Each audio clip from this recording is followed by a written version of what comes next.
Okay, so circling back to Barbara Fredrickson and her theory on positive emotions, she actually created this theory called the broaden and build theory, which we're going to dive into.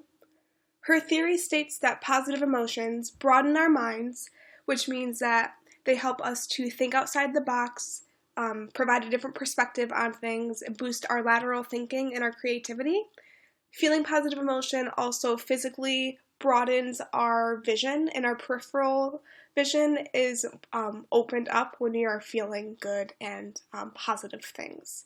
Positive emotions also build upon a reservoir of personal resources. These resources can be drawn upon on later, which buffer against negative events and can help to build our resilience. So if you picture your body cavity here as kind of a reservoir, every time you feel a positive emotion, you can picture that reservoir being filled up and filled up and filled up.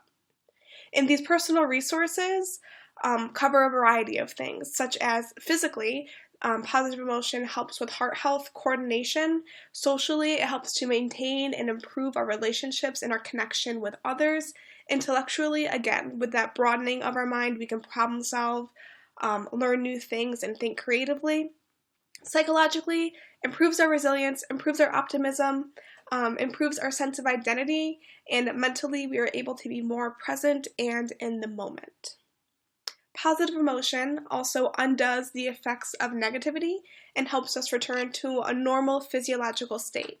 So, for example, if you're feeling nervous or frustrated or scared, your heart might start to beat a little bit faster, your palms might get sweaty, you might feel flush in your face.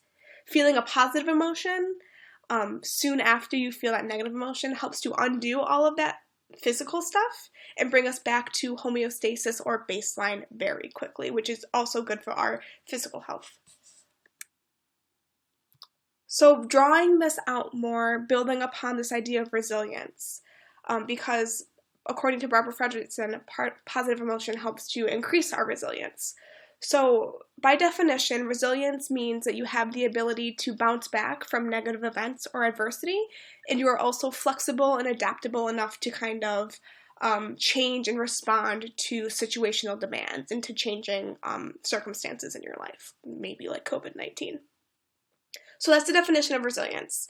So because we have these reservoir of resources that acts as a buffer to negative emotions, so we're creating this ability to bounce back quicker from negativity when we have these resources built up already. And again, these undoing effects of positive emotion reverse those physical effects, which allows us to get back to homeostasis even faster again, increasing our resilience. This all enhances our overall health, which brings us to this beautiful graph of Barbara Fredrickson's theory. So we start at the bottom with positive emotion. Positive emotion first broadens our minds, so we have these novel thoughts, able to think differently, etc. And then we have these personal resources that we are now building upon, which boosts our resilience, and then that leads to that fulfilled and enhanced health, which produces more positive emotion, and we have that beautiful upward spiral. So in order to increase our resilience, there's a couple other things that we can do. Your level of resilience, first of all, can absolutely be developed and changed over time. You can think of it as a muscle, so you can strengthen this muscle with practice. Being resilient, it depends on the positive emotions that you're feeling during or after a negative event. So say, God forbid, you have a death in your family. If you're able to draw hope or gratitude for the time that you spent with that person during or after that event, then you're likely to build more resilience with time. You can also look at this example here, where the person under the rock who's the one being squished is actually saying that this is a wonderful experience, we're learning so much, and the guy on top of the rock is kind of over it, just like, okay, yeah, whatever. You could probably guess which person is more resilient in that situation. So some other tricks for building resilience, it's important to view any sort of circumstance or situation at face value. That means neutral.